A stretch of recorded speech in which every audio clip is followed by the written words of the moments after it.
You have made the bold choice to play Adepta Sororitas. You may now have regrets once you see how they perform on the tabletop at the start of 10th edition of Warhammer 40,000. This applies to casual games and tournaments where sisters are used at tournaments, occasionally, but they're heavily supported by agents of the Imperium and Imperial Knights. I won't be going through every possible unit that they could ally. It would just get boring. It's just going to be me saying unit after unit, yeah, you could include this if you want. It's okay. For example, the Titans.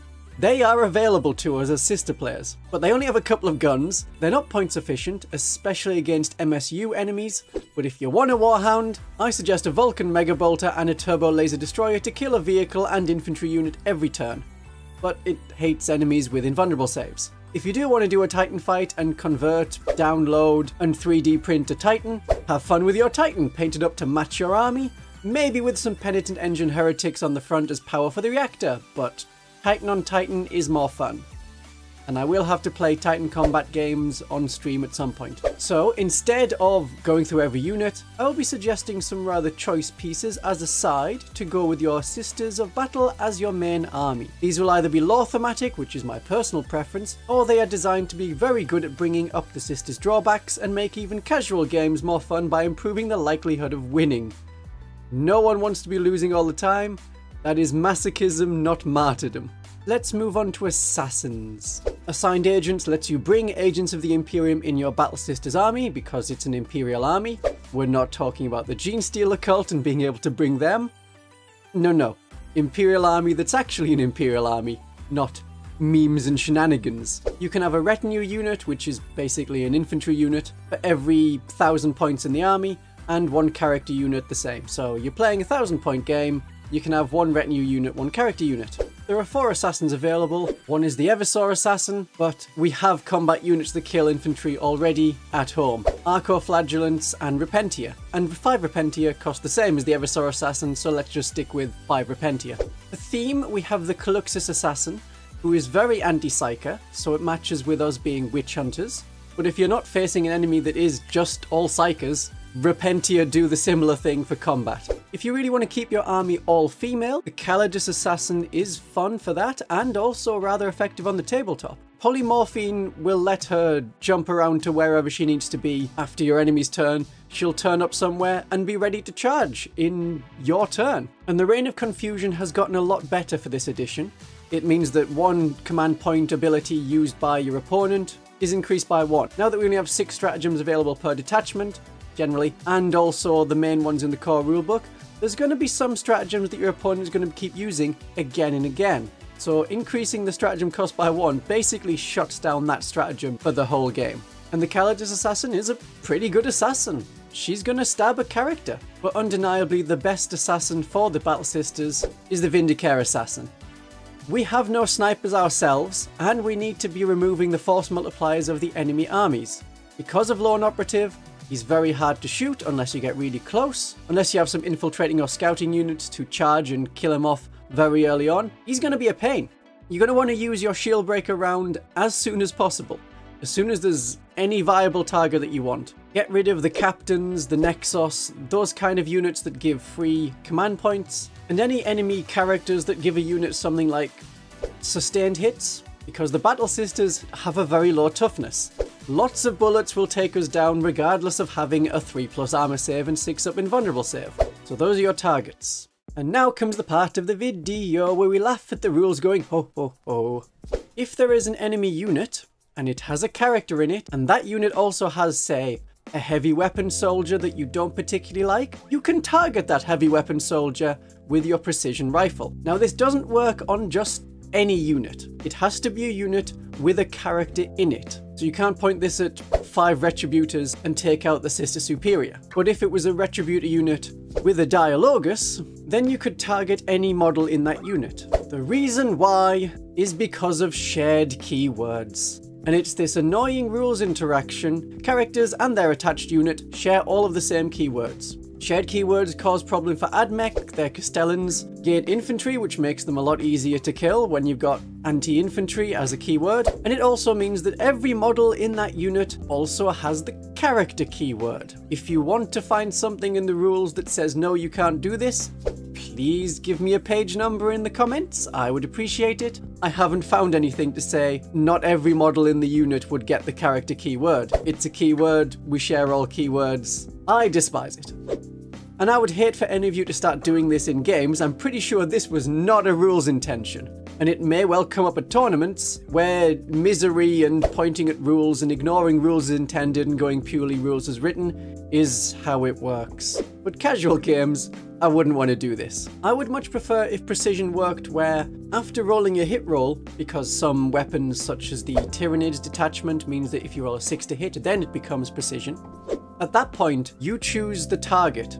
And that could be a model that actually is a character. And then you roll against the toughness of that character. That would mean that things like the Neuro Tyrant would actually be protected by its own toughness, and you wouldn't be wounding with your sniper weapons against the toughness 3 of the nearby Neuro Gaunts. It also means that the Sanctus could only plug a Librarian on a 2+, not any Terminator that's next to him, as I mentioned in my Sanctus video.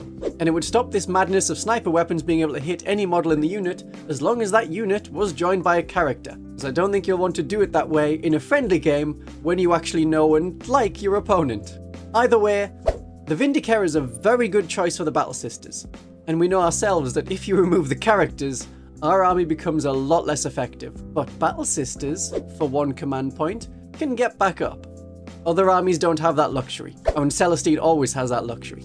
You could have 5 Voidsmen at Arms as a nice little unit to hold objectives if you're going for a more Dominion focused or Paragon focused and Exorcist focused, things that aren't Battle Sisters. If your army lacks Battle Sisters to stand on objectives, hold them and generate miracle dice, Voidsmen at Arms for 40 points are not a bad choice. However, you have to pay 80 points to get the dog. So there's a better choice to fill the role of holding an objective very cheaply. Here's an Exaction squad. 4+ save, so almost as good as a Battle Sister. And they have a medikit, so they already come with a 5+ feel no pain, no need for a Hospitaller. Again, we need to pay for a squad of 10 to get the dog, but this does fit the theme of witch hunting. We have our quarry. We want to hunt down a witch and hand them over to the Arbites so that they can be dragged away for later public execution to prove to everyone that being a witch is a very bad thing. And when they can have 2 webbers, which are like nets that close in on someone and do pain, they have torrents, so they're quite good for Overwatch. You're just hoping to roll a 6. Or against some weaker enemies a 5. Then you're doing mortal wounds. But of course we're not taking them for their ability to shoot. We're taking them because they're thematic, they hate witches, and they can hold objectives for 35 points. The Inquisitors are a very good thematic choice for Battle Sisters. We're going to be skipping over the non-Witch Hunter ones, so the Ordo Xenos Inquisitor Draxus, no. Inquisitor Cortez, no, that's demons. And as all of the Grey Knights who wore Battle Sisters as hats will tell you, Battle Sisters have nothing to do with demons. But Inquisitor Greyfax is on point for the Battle Sisters. Now we have our Anti-Psycho Witch Hunter. Castigation, it's Strength 8. And with Anti-Character 4+ and Devastating Wounds, there's 3 mortal wounds, so you're killing instantly a light character. And if there is a Psyker there, the Condemn Stake doing mortal wounds on a 2+.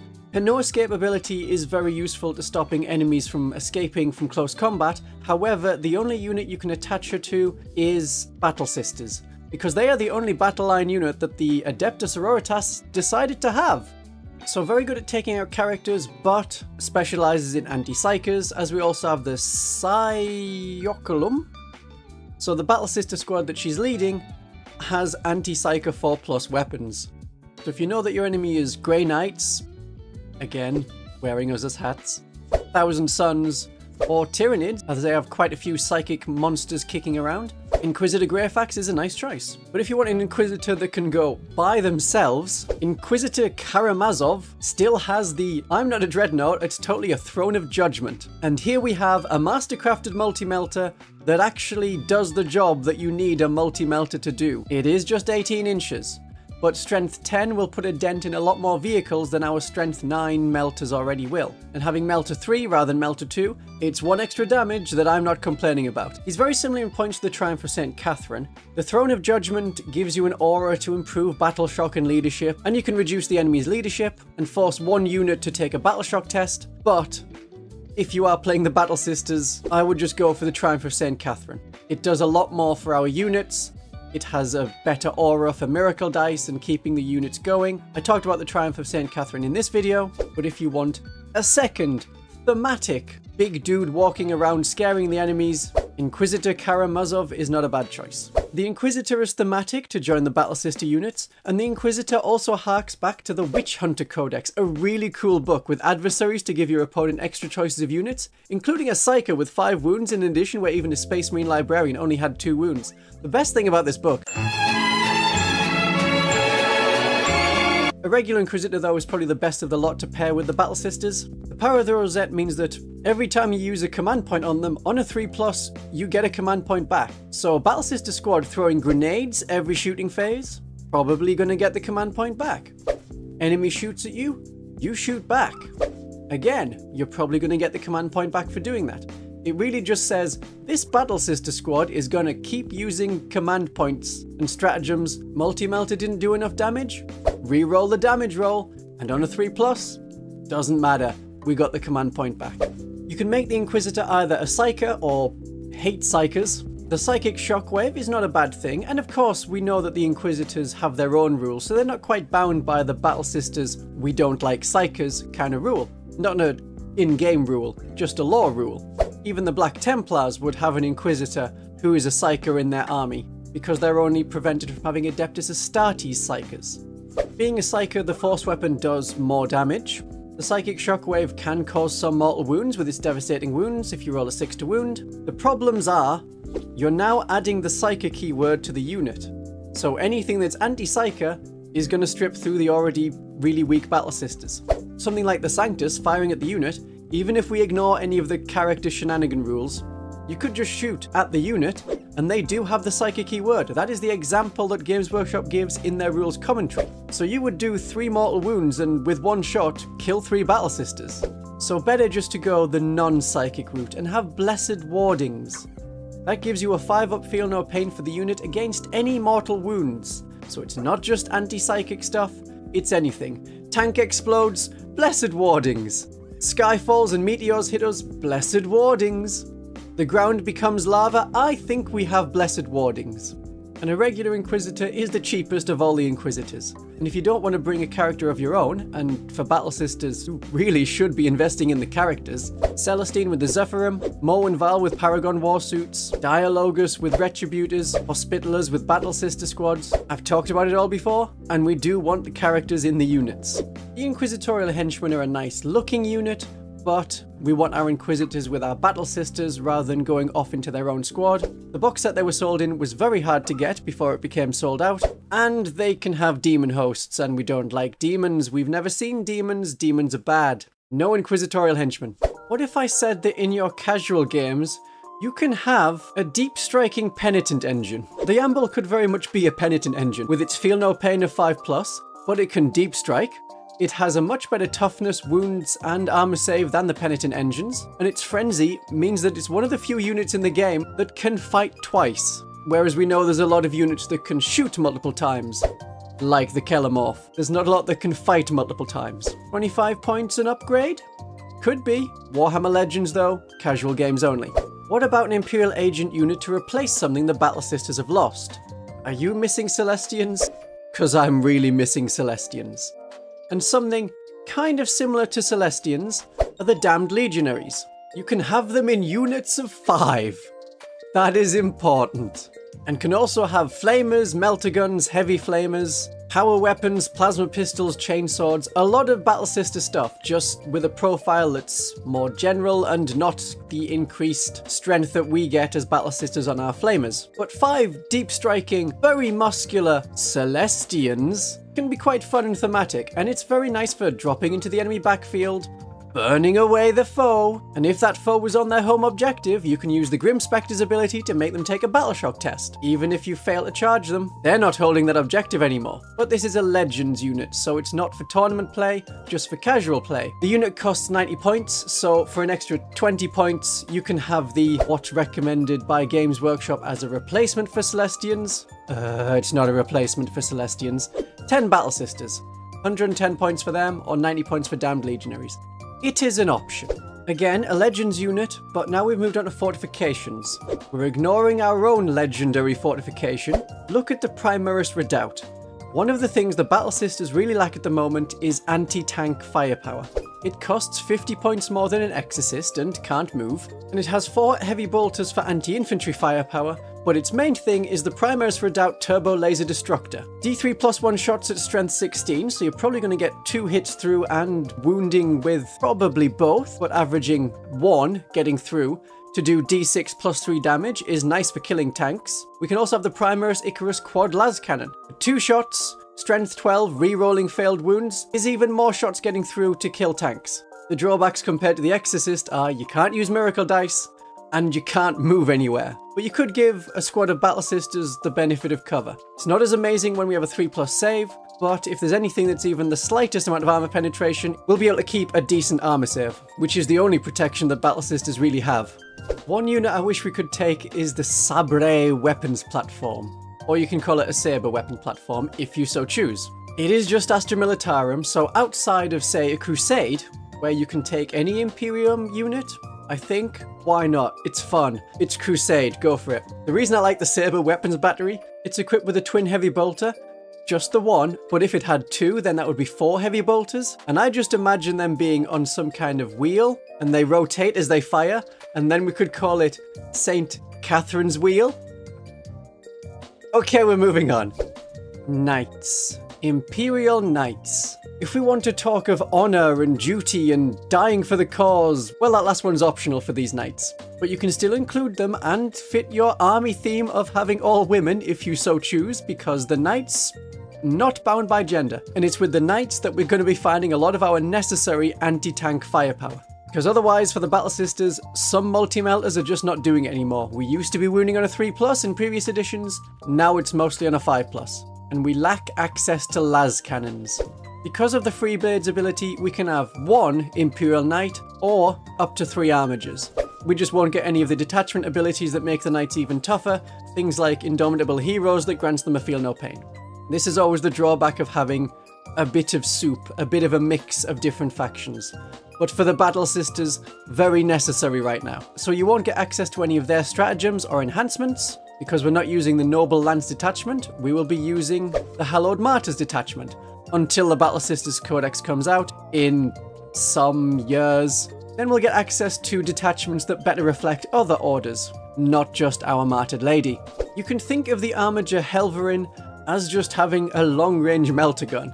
It's got that strength 9 and decent damage, and allows the Battle Sisters to actually do some long-range firepower without just being an Exorcist. Because pretty much all of our other weapons rely on getting close and being short-ranged, and we don't hold up very well in combat, yet really close is where we need to be to use our bolt guns and melter guns and flamer weapons to any kind of effect. If you want effective melter weapons, then the Armiger Warglaive, very tough in smaller games of like 1,000 points, and from the list that people have been suggesting in the Discord, 1,000 points is roughly where people are playing at the moment. The Thermal Spear is melter guns done right. 2 shots at strength 12, this is a las cannon, but at 24-inch range.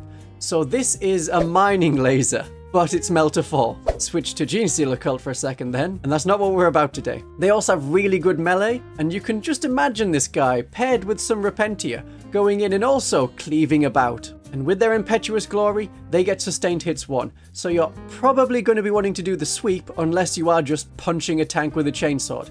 That's where you do still want to use the strike. As for the extra weapons they can have, yes, for thematic purposes we can have a melter gun.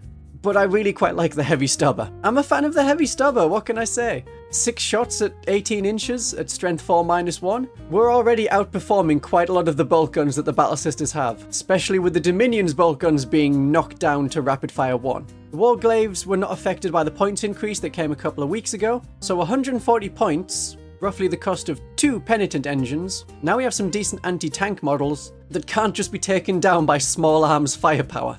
There is one other armature available, and that is in the Imperial Armor expansion, the Armature Moirox. The conversion beamer it has is the only gun with the strength to annoy tanks.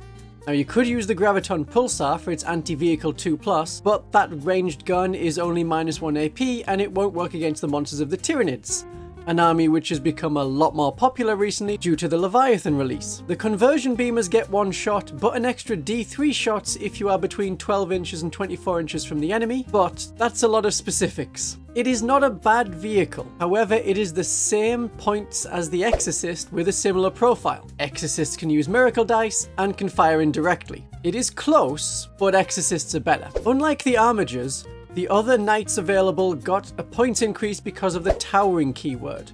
The towering keyword means that you can treat woods and ruins as still using true line of sight, and these terrain pieces are not blocking line of sight, which is how they work for all other units. So as long as there's a tiny window, you can fire all your massive mega cannons through that tiny window. That's how the towering keyword works. It needs some improvement. Games Workshop hasn't got round to doing a rules correction and change, that's coming in September, but now they just changed the points and up the points of anything that has the towering keyword and a ranged gun. Now what we're looking for in big knights is anti-tank power, so we can take on enemy knights, wraith knights, Eldar fire prisms can be knocked out very quickly. The Knights Errant is thematic, but it has a very short range melter cannon, and there are better knights available if you want to do combat. And for the points, 3 Armature Warglaives are better. The really big knights in the Imperial Knights Index have some impressive anti-tank weapons. The Knight Castellan has a volcano cannon and a special rule that makes it a Titan Hunter, which very nicely works against vehicles. Alternatively, you can have the one really annoying shot from the Knight Valiant with its Thundercoil Harpoon that works against vehicles and monsters. That is a gun that is worth the command point reroll. With its devastating wounds triggering on a 4+ because of the anti-monster, anti-vehicle keywords, you're doing 12 mortal wounds to vehicles or monsters. That's killing most of them in 1 shot. Unfortunately, you only get 1 shot. You can have the cheaper Canis Rex, the Chainbreaker, liberating Imperial worlds from their hated archenemy. Now that thematically suits the Battle Sisters. The Las Impulsor on its high intensity is decent at punching through tanks.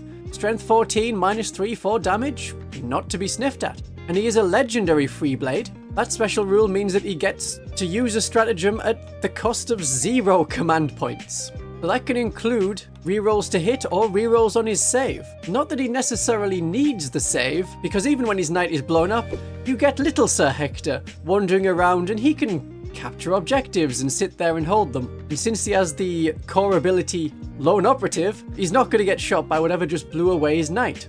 And for the purposes of secondary objectives like Bring It Down, Canis Rex doesn't count as fully destroyed until you've also killed Sir Hector. And never mind like the Knights Errant and its chainblade big thing sword for taking out knights. Let's just slap vehicles with a strength 20 fist. That'll do the job, but there may well be a better knight. Who's that Pokemon? Oh, it's Pikachu! It's Knight Porphyrion! Oh, I was damned so close. Also, now that I'm an adult, this Pokemon has a really funny shape. If anyone asks in the comments, don't explain it to them. So Acastus Knight Porphyrion. We can have a couple of las cannons extra to the twin Magna las cannons. We have a very nice range at 72 inches, meaning you should be able to shoot across the board. And with the towering keyword, you can shoot at the majority of units on the board. And if there is anything that's hiding, then we have the Acastus Ironstorm Missile Pod. That has indirect fire and quite a few shots. The twin Magna las cannon, strength 18, -4, and d6 +6 damage, you will be taking out tanks. If there's a particularly difficult Titan creature, then you can fire both of the twin Magna las cannons at it to try and put it down. Otherwise, fire one at one tank, fire one at the other, if you don't mind risking it, because we are putting quite a few points into this model. 745, so it's really not for 1,000 point games, but 2,000 and higher. Thankfully, it doesn't have a bondsman ability, so you're not paying points for an ability that you can't use. And its Bastion of Firepower, I would only really use if you already have good line of sight on something and you don't need to move. The lethal hits are not particularly necessary for the various las cannons it has, but it is quite nice for the missile pod. Strength 5 will hit a lot of infantry, and you want to be firing that at light infantry, but the lack of AP means you're not going to kill much more than a neophyte with a 5+ save. And so we come to the final suggestion, and sadly, the Battle Sisters have subpar points compared to the very similar Space Marines, and have far fewer choices, so our allies are a necessity for competitive games. You want to take a Vindicare Assassin to remove units like the Eldar Farseers, Spirit Seers, and Genestealer Cult characters. They can't return to the fight with the Genestealer Cult Army Special rule. Now, as long as you have a Battle Sister squad and an Immolator to split them into 2 groups, you shouldn't need the Exaction squad. But if you haven't got the points for the Battle Sister squad, 2 Exaction squad is cheaper if you're just going to sit on an objective. Best thing to be with them is out of line of sight, and then use Webbers for Overwatch if an enemy drops nearby, or you can just hope for the best that your medikit lets you survive it. For anti-tank, again, it's something very necessary. Sir Hector and Canis Rex is not a bad choice, since we can only have 1 knight. The Knight Porphyrion is best for 2000 points upwards and gives you a lot more guns, but for an extra 250 points. Personal preference may apply here. If you can't buy one because they are rare and from forgeworld, and you don't know anyone with a 3D printer, or you are playing a smaller game, Armiger Warglaives take quite a bit of effort to put down, and there is another one right behind the one you just put down. And any shots that target the Warglaives, and their superior 5+ invulnerable save, will keep your more expensive Exorcists and Castigators safe to fire next turn, and these are the units that can make use of Miracle Dice. To get the best out of them and your actual Adepta Sororitas units, I have a video that covers them all. My sisters, have a great day of 40k, and keep the faith.